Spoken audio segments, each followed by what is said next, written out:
Baik, Assalamualaikum warahmatullahi wabarakatuh.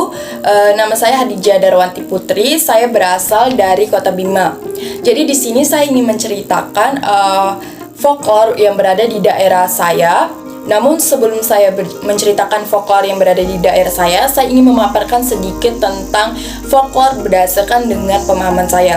Jadi folklore itu merupakan suatu tradisi adat dari suatu daerah yang menjadi suatu ciri khas, yang dimana folklore itu merupakan suatu kepercayaan atau kebiasaan yang dilakukan oleh nenek moyang kita pada zaman dahulu itu, sehingga menjadi suatu budaya yang terus dilakukan setiap generasi ke generasi selanjutnya, sehingga itu menjadi suatu budaya yang perlu kita lestarikan pada saat sekarang ini.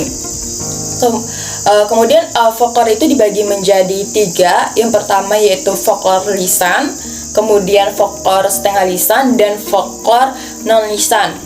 Jadi folklore lisan itu seperti contohnya cerita rakyat, kemudian nyanyian-nyanyian daerah yang berada di daerah kita itu. Kemudian yaitu folklore setengah lisan. Jadi folklore setengah lisan itu contohnya upacara-upacara adat, kemudian tarian-tarian daerah kita, kemudian salah satunya juga yaitu kepercayaan atau tahayul yang menjadi suatu kepercayaan dari orang-orang terdahulu sehingga turun-temurun dipercaya oleh kita. Namun mungkin sebagian dari masyarakat lainnya juga menganggapnya suatu mitos gitu. Kemudian yang ketiga yaitu folklore non lisan, yaitu contohnya yaitu baju adat yang menjadi suatu ciri khas dari daerah kita yang beragam, yang banyak ini.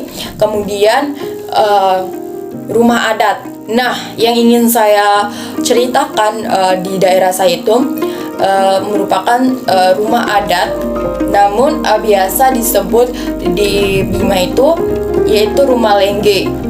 Jadi rumah lengge itu memiliki ciri khasnya sendiri yang menjadi suatu unsur mbojonya. Jadi rumah lengge itu merupakan bangunan tradisional yang merupakan menjadi bagian dari masyarakat Bojo itu sendiri. Jadi rumah adat lengge ini merupakan rumah yang berbentuk runcing, yang dimana atapnya itu memiliki rumah runcing gitu, yang menjadi suatu tempat tinggal mereka pada zaman dahulu. Namun sekarang sudah jarang masyarakat Bima yang menggunakan rumah lengge, karena rata-rata dari masyarakatnya sudah menggunakan bangunan mewah atau bangunan batu seperti itu. Tapi rumah lengge itu masih ada sampai sekarang, masih dilestarikan oleh masyarakat Bima, yaitu di daerah Wawo, kecamatan Wawo, Kabupaten Bima.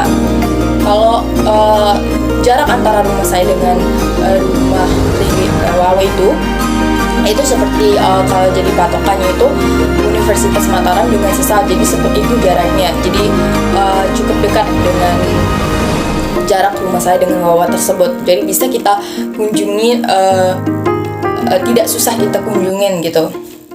Jadi rumah lengge itu masih menjadi sekarang itu dia menjadi tempat tempat wisata kita, tempat di sana itu mereka masyarakat Bima itu menjadikan tempat Wawa itu menjadi suatu tempat untuk mereka foto-foto yang menjadi viral di daerah itu. Kemudian rumah lengge ini itu dulunya dipergunakan masyarakat Bojo untuk tempat tinggal mereka.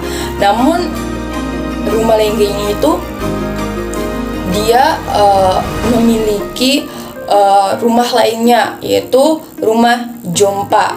Jadi rumah lengge dulu itu berdampingan dengan jompa. Jadi hampir-hampir mirip, namun perbedaan rumah lengge dan rumah jompa ini, dia kalau rumah lengge itu dia itu tempat tinggalnya masyarakat Mboja pada saat dahulu.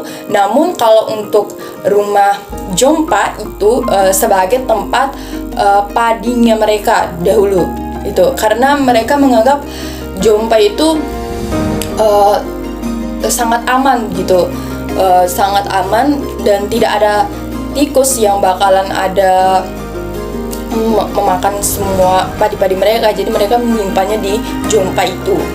Jadi di depan rumah lengge itu ada jompa pastinya dahulu. Namun sekarang itu tidak ada. Namun ada beberapa masyarakat, kalau dilihat di Wawa itu rata-rata orang juga menggunakan jompa di depan rumahnya, walaupun rumahnya itu sudah berbentuk bangunan batu gitu. Namun di depan rumahnya itu rata-rata juga ada jompanya gitu. Jadi rumah lengge itu memiliki ukuran tergantung ukuran dari tiang besarnya kayu-kayu itu. Jadi tidak ada ukuran tertentu, namun ukurannya itu berdasarkan keinginan dari masyarakat itu sendiri begitu. Jadi rumah lengge ini juga itu dia sekarang juga selain di Wawo, rumah lengge ini juga menjadi suatu tempat lambang atau unsur kota Bimanya. Jadi ada ketika di perbatasan Bima itu bisa kita lihat di sana berjajaran rumah lengge yang dijadikan sebagai tempat duduk atau nongkrong gitu. Jadi di situ agar bisa diperkenalkan untuk orang-orang yang baru datang dari luar gitu kan, bisa mereka melihat rumah lengge itu seperti ini rumah lengge yang menjadi adat dari tradisi Bima itu. Jadi selain disimpan aja, tapi mereka juga menggunakannya sebagai tempat nongkrong-nongkrong, duduk-duduk para pemuda. Jadi mereka memanfaatkannya seperti itu, bentuk pelestarian dari masyarakat Bima itu sendiri. Kemudian rumah lengge ini pada saat dahulu itu merupakan suatu keharusan bagi masyarakat Wawo gitu. Kepemilikan rumah itu tidak menjadi simbolisasi dari seorang kaya harta atau tidak. Kenyataannya rumah itu disimbolkan sebagai suatu simbolisasi dari masyarakat Bojo bahwa orang yang rajin itu bisa memiliki rumah lengge dan lumbung yang selalu terisi di bagian atasnya. Jadi begitu. Jika pemilik rumah akan berpergian jauh, maka di rumahnya itu, rumah lengge itu disimpan sebagai rumahnya untuk menandakan rumah lengge itu memiliki tangga. Jadi tangganya itu tidak menyatu dengan rumah lenggenya, namun pisah gitu. Jadi kalau tangganya itu udah disimpan di samping rumahnya, jadi itu menandakan bahwa di rumah tersebut tidak ada orangnya. Jadi pemilik rumah sedang berpergian gitu. Jadi begitu. Kemudian dalam kepercayaannya juga di rumah lengge ini dia menganggap bahwa di atas rumah lengge ini dia memiliki sesosok arwah gitu. Di atas rumah, di atap rumahnya itu dia memiliki sesosok arwah yang menjaga keamanan dari rumah tersebut begitu. Jadi begitulah sedikit cerita dari saya tentang rumah lengge. Semoga dari yang saya ceritakan ini orang lain bisa tahu tentang folklore yang ada di daerah kami.